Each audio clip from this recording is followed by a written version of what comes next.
Hi, I'm Marquette Shepard, host of More to the Story. This week we are talking about the biggest video game film adaptation in movie-going history and how government cheese is the perfect snack for Easter weekend binge watching. Plus, The Studio starring Seth Rogen is highly recommended by one listener. Stay to the very end to hear why. But for now, let's get into the Minecraft movie. It had the biggest video game opening weekend ever. It made $157 million in the box office, and this shatters the biggest debut of 2025 so far. Now, the video game movie that had previously held the record was the Super Mario Brothers movie. We love that movie. If you're Gen X or a millennial, you grew up playing the Mario Brothers video games, and so this movie created nostalgia for you. Well, it's the same with the Minecraft movie and Gen Z and Gen Alpha, the 24 and under crowd. I'm definitely 24 and over. I've been that for a while now.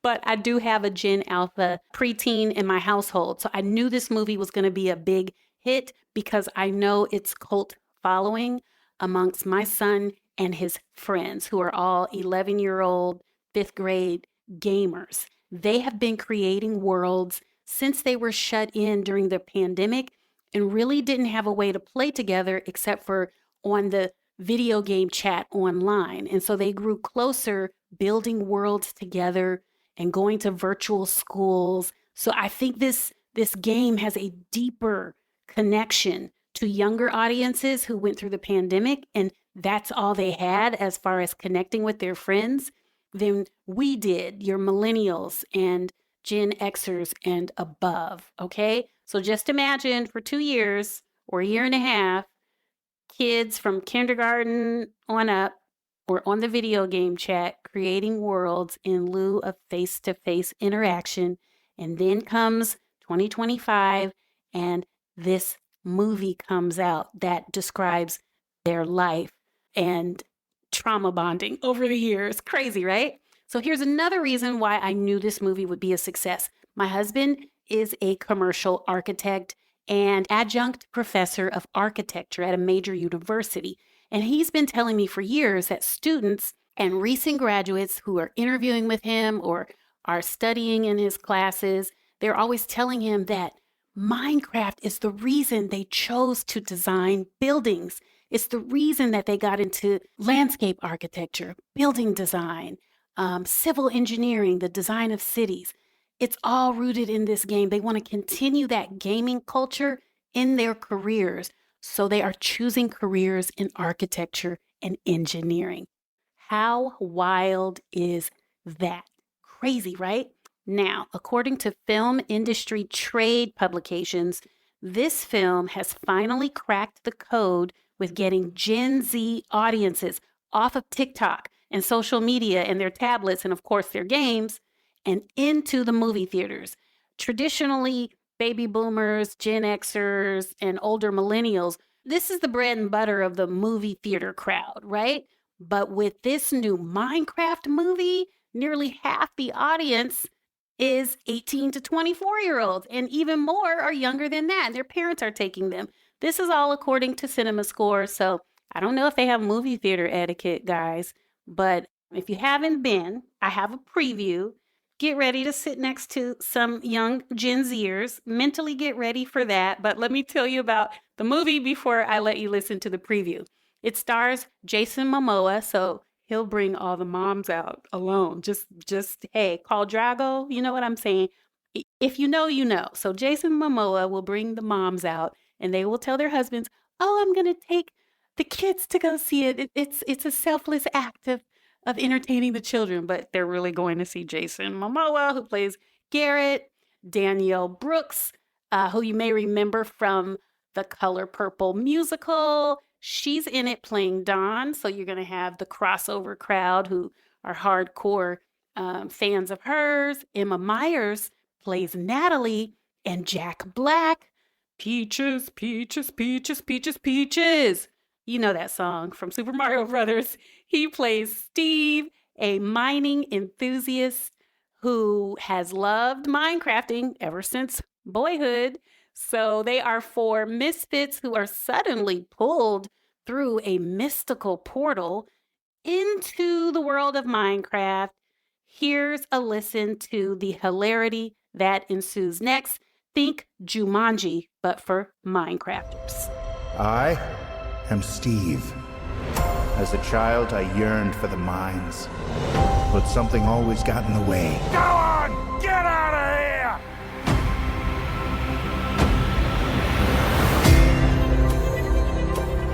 But the call of the mines was too strong. So one day, I started digging and digging until I found this. A wonderland where anything you can imagine is possible. As long as what you imagine can be built out of blocks. Got a boy? Where are we? Wait, who are you again? Garrett the Garbage Man Garrison. Gamer of the Year 1989. Whatever. I barely think about it. Welcome to the overworld. Anything you can dream about here, you can make. Now let's have some fun. This place makes no sense. Don't I know it? There are dark forces who want to destroy this world. If we want to stop them, we're going to need to create something amazing. Let's go to the stash. This is our decision. Nothing we can do. We've got the vision. Now let's have some fun. Yeah, yeah, yeah. What's this junk? An ender pearl. Teleports you to wherever you throw it. Yeah, right. And that was the only one I had. No biggie. We were fated to pretend. Oh yeah, there's one more thing you need to know. Great. Now it's dark. Did that feel quick to anyone else?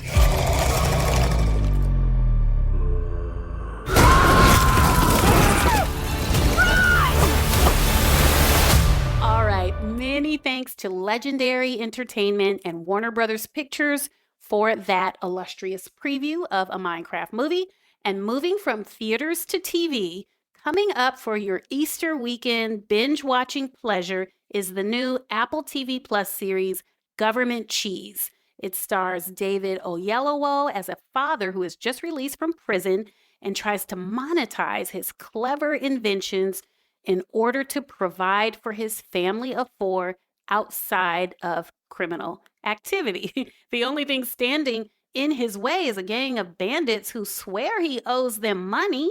Simone Missick plays his wife. She's the actress who plays the embattled executive producer from The Morning Show, also on Apple TV+. Bokeem Woodbine, who looks like a heftier version of Dave Chappelle in this film. He also stars. Here's a preview. Welcome home, Pops. While I was away, came up with a plan that's gonna make our family the toast of Chatsworth. A drill. It self-sharpens as it works. You need to call it the Bit Magician. I like that.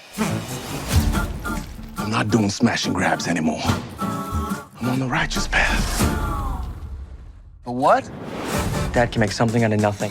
He made the best sandwiches out of government cheese and white bread. All that poison food is probably what made him a criminal. This invention is my family's future. What's wrong with him? You would know if you'd been around.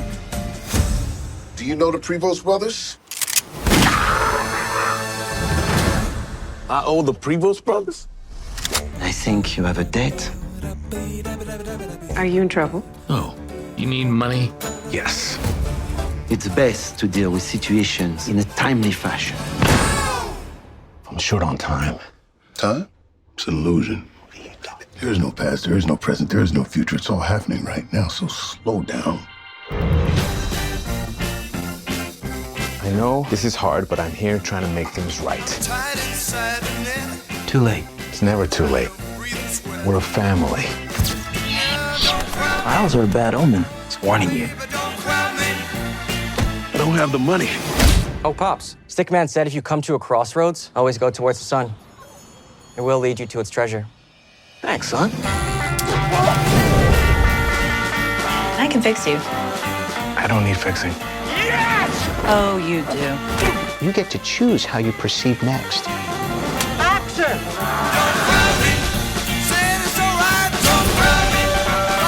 Dreamers are dangerous. Then consider me dangerous. And amidst David Oyelowo's struggle to find prosperity and peace outside of criminal activity, his character grapples with inexplicable moments of divine intervention. So I thought this was the perfect series to preview for you to watch over the resurrection weekend, especially if you're a heathen. Just kidding. It should be something for heathens and non-heathens alike. I hope you all enjoy that. Now, from what's coming out on TV to viewer recommendations. Warning, this episode is very Apple TV Plus heavy, but this is what people are talking about.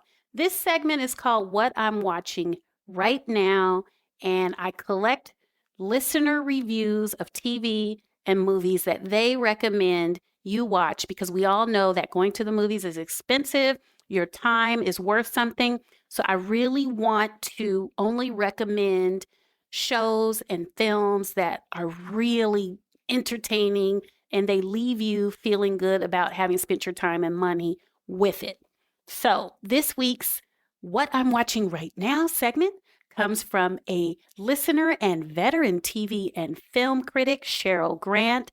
She is an alum of the Tom Joyner Morning Show. She also writes entertainment reviews for Glowstream TV. She's been my dear friend for many, many years. I trust her wholeheartedly. So, Cheryl, tell the listeners what you are watching right now. What I'm watching right now is Seth Rogen's new comedy series called The Studio on Apple TV. Listen, after seeing the trailer, I immediately renewed my subscription to Apple TV because I felt I could not miss this series. And when I tell you this show did not disappoint, it did not disappoint. This series was definitely worth my subscription renewal. Okay, so here's the plot. Seth Rogen plays the new boss of a big-time legendary Hollywood studio that's not doing too well. He and his team, which is a little bit quirky, are trying to manage the art of filmmaking with all the craziness of the movie business. I love everything about this show. It's fast-paced, funny, it's well-written. You get that old and new Hollywood behind-the-scenes vibe. The music and set designs are great too. This show is also armed with a huge cameo star power. There's just one thing I really wish I could change. Only 2 premiere episodes were dropped, and I have to admit, I am hooked.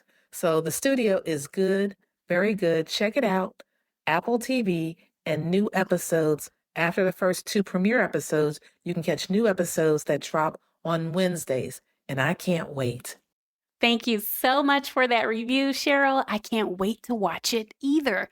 But for now, I am not going to start watching a new series until I finish The Residence. Now, The Residence is a Shonda Rhimes show, so you already know it's going to be clever. There's going to be layers. It's going to take you on a journey. It stars Uzo Aduba, who became famous for Orange is the New Black. Uzo stars as a super sleuth in a whodunnit style murder mystery that takes place at the White House.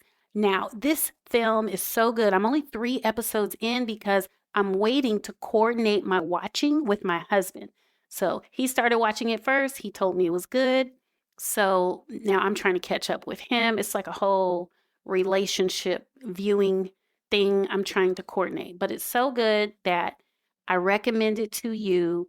And look out for the nonverbal acting that goes on in this series. It pokes fun at people who doubt a woman in charge is actually smart, but it does it in a really funny and entertaining way. It's a multicultural cast, which I love, and nobody writes for a multicultural cast like white people, Black people, Asians, Latinos better than Shonda Rhimes.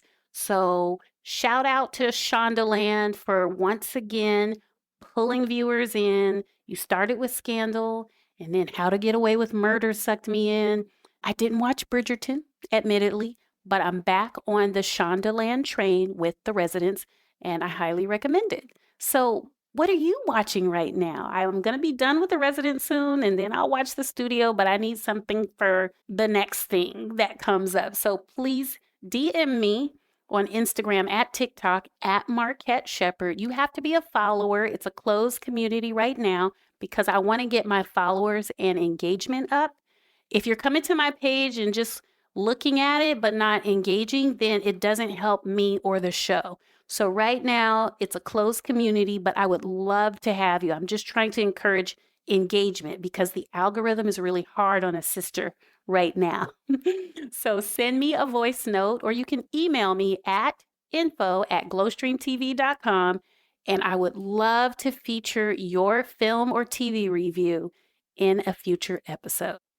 Well, that is all for this week's episode. I enjoyed sharing with you. I hope you enjoyed listening. If you did, then please follow, rate, and review More to the Story with me, Marquette Shepherd, to support this podcast in a free and easy way. This will encourage me to continue to create great content for you. At least I strive to create great content for you. So let me know how you're enjoying it, and I'll chat with you next week.